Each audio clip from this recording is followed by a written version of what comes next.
Hi and welcome back to our next video of this series. If you missed the one on planning, then make sure you go back and watch that because you need to be ready, have all your lists ready as we go forward into this video. We are going to talk about gift giving today, and I know that this is an area that is really hard for a lot of families. A lot of reasons for that is we don't need more staff, and the budget that we're looking at is kind of limited as well, and so it does become an area that can cause a lot of stress, not to mention going to the shops at Christmas time causing stress. But anyway, let's talk about gift giving. The first thing is to actually just get clear on who you need gifts for and setting a budget kind of for that amount as well.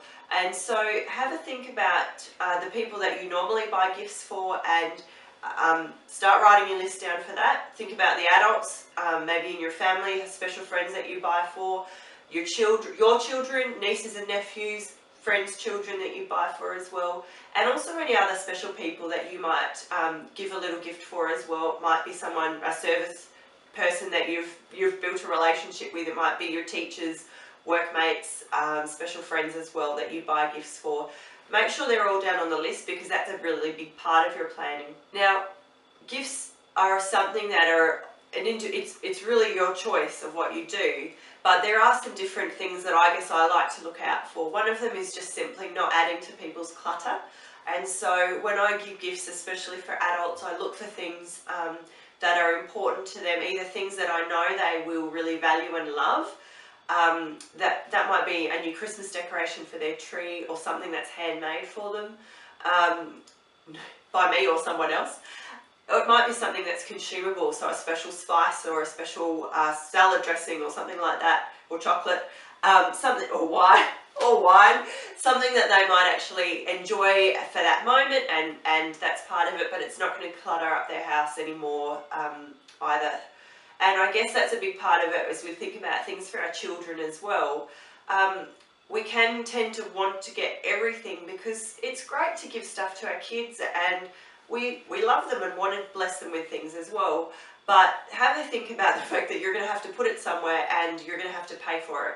So what I tend to do is have a few small things that I know they'll enjoy, and then kind of one or two bigger gifts that, well, I've got two boys, so something that they can share that is actually a little bit educational, and something that I know they'll use as well. And again, mine are a bit bigger, so I kind of can work that out a little bit. The other thing that's great for children and families as gifts as well is experiences. So think about things that you can give that will actually give them an experience together, and that doesn't need to cost a lot of money. So it could be movie tickets or a ticket to the zoo or a show or something like that, but it could also be inviting a child over and baking biscuits together, or us teaching them a special recipe. It might be an afternoon at a park or a playground that they can enjoy. And if you give them a little card for that, and a special, maybe some money will buy an ice cream or something like that, that is actually something that they will really treasure as well, and something that builds a relationship. So it's not just another thing that they've got and that they might chuck away, but it's an experience that they can treasure and value too. So have a think about those things as you plan your gifts. One of the things that is a good rule of thumb for giving gifts to your children is something they want, something they need, something to wear, something to read. So that's kind of covering a lot of different things, and I hope some of those tips have been useful. There's lots of great lists on Pinterest and some other websites about experiences and great gifts for children, age-appropriate gifts. The other thing about gifts is if you get overwhelmed by just going into the shops, go through catalogues and make a plan of what you need.